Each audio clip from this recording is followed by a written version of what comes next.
Ever wondered how the weight of an unknown substance can be determined? The answer lies within the realm of gravimetric methods. Welcome to the intriguing domain of gravimetry, a vital analytical technique in the world of chemistry. Gravimetric methods are all about isolating and weighing an element or a compound of interest in its purest form. Think of gravimetry as a detective, meticulously investigating to unravel the mysteries of unknown substances. It's a classic technique with a modern twist used in labs all over the world. Whether you're identifying the composition of a new material or testing the purity of a sample, gravimetric methods are your go-to. The beauty of gravimetry lies in its simplicity and precision. It's not just about numbers and calculations, but about understanding the essence of matter, measuring it, and interpreting the results. So let's dive into the fascinating world of gravimetric methods. Gravimetric methods are based on a simple yet powerful principle. This principle centers on the measurement of mass. In essence, gravimetric analysis revolves around the quantification of an element or compound by measuring the weight of a known composition. The process begins with the formation of a precipitate. This is a solid that forms from a solution during a chemical reaction. For instance, when you mix solutions of silver nitrate and sodium chloride, a white solid silver chloride forms and settles at the bottom. This is your precipitate. What's fascinating about this process is that the weight of the precipitate directly relates to the amount of the element or compound in the original solution. By carefully measuring the weight of the precipitate, we can determine the exact quantity of the material we're interested in.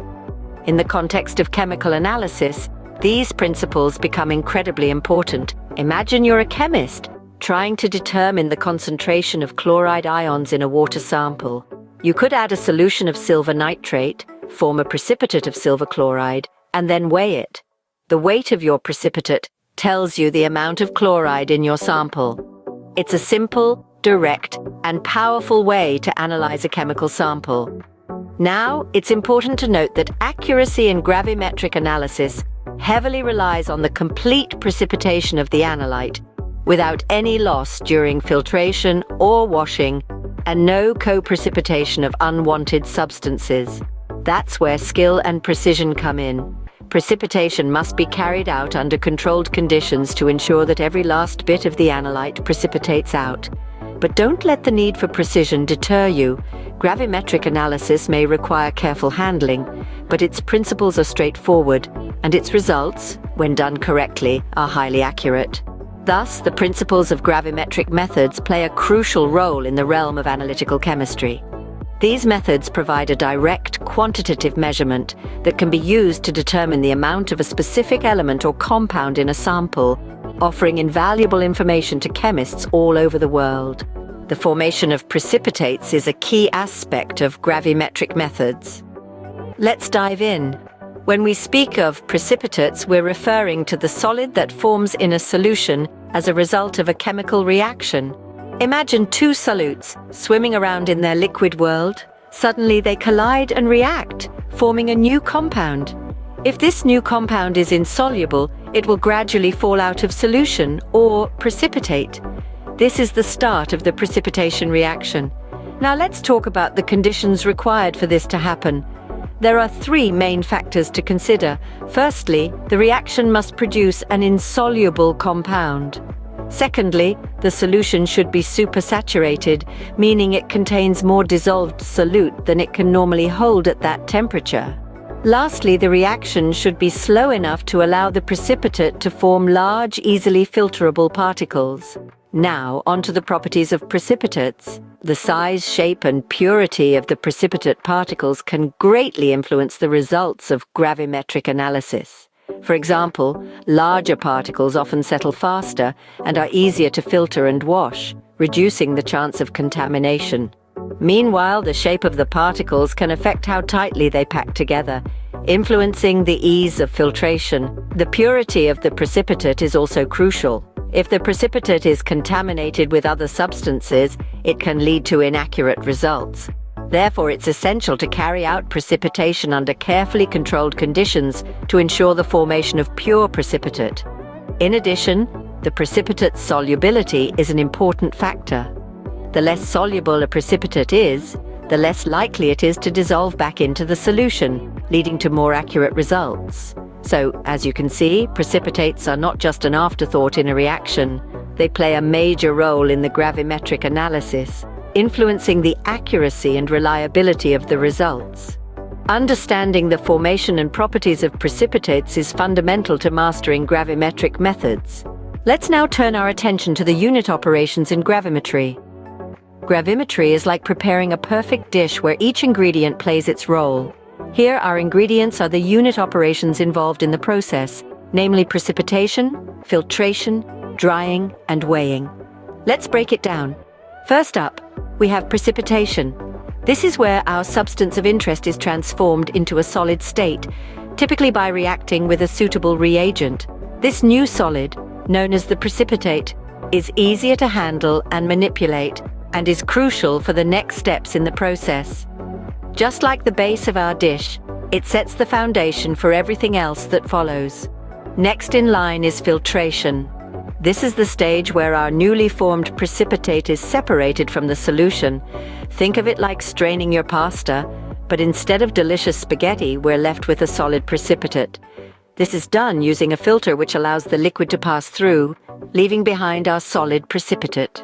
Once we have our precipitate, it's time for drying. This is where we remove any remaining moisture from the precipitate to ensure we have a pure, dry substance.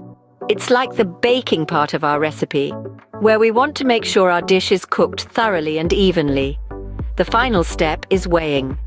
This is where we determine the mass of our dried precipitate. This weight gives us valuable information about the amount of substance we started with. It's like measuring the weight of your final dish to check if you've cooked enough for everyone. Each of these unit operations is a crucial step in the process of gravimetric analysis. Like a well-prepared dish, each step relies on the others to achieve the final result. From precipitation to weighing, every operation plays its part in the fascinating world of gravimetry. Remember, the beauty of gravimetry lies in its simplicity and precision. It's a delicate dance of chemistry where each step is as significant as the last. And just like in cooking, it's the attention to detail that makes all the difference. Each of these unit operations is a crucial step in the process of gravimetric analysis. Did you know that organic compounds can also act as precipitants in gravimetric methods? That's right. In addition to the inorganic precipitants we've already discussed, we can also use organic compounds in gravimetric analysis. Let's dive into why that is and how it works. First, let's clarify what we mean by organic precipitants. In the context of gravimetry, these are organic compounds that react with a certain analyte in the solution to form an insoluble substance, or precipitate. Common examples include oxine and dithizone. Now, why would we choose to use organic precipitants over their inorganic counterparts? Well, organic precipitants often offer a number of advantages. They can be more selective, meaning they react with a smaller number of different types of analytes. This can be particularly useful when we're dealing with complex mixtures and we want to isolate one specific element or compound. Furthermore, the precipitates formed with organic precipitants often have better filtering and washing properties. This means they are less likely to pass through the filter during the filtration process, and they can be more effectively cleaned of impurities. There's also the fact that, under certain conditions, organic precipitants can form precipitates with lower solubilities than those formed with inorganic precipitants. This can improve the accuracy of our measurements as it reduces the likelihood of losing some of our analyte back into the solution. But it's not all roses. Using organic precipitants can also introduce new challenges. For one, they can be more sensitive to changes in conditions such as pH and temperature. And since many organic compounds are volatile, we have to take extra care to prevent them from evaporating during the process. In conclusion, the use of organic precipitants in gravimetric methods can offer several advantages, but also requires careful handling. Despite the challenges, their use can increase the selectivity and accuracy of our measurements, making them a valuable tool in the chemist's toolbox. The use of organic precipitants adds another layer of complexity and versatility to gravimetric methods. So let's keep exploring the fascinating world of gravimetric analysis. We've covered a lot of ground in our exploration of gravimetric methods. We've delved into the principles that underpin these methods, revealing how they provide us with accurate measurements based on the mass of an analyte or a compound containing the analyte. We also navigated the fascinating world of precipitates, understanding how their formation and unique properties are integral to the gravimetric process. The unit operations in gravimetry, including precipitation, filtration, washing, drying, and weighing, were also unraveled, shedding light on the systematic approach used in these methods. Furthermore, we took a deep dive into the role of organic precipitants, highlighting their importance in enhancing the selectivity and sensitivity of gravimetric analysis. Remember, understanding gravimetric methods is a key tool in the arsenal of every chemist. So keep this knowledge close and continue to explore and understand the intricate world of chemistry. Subscribe for more because you won't find me later.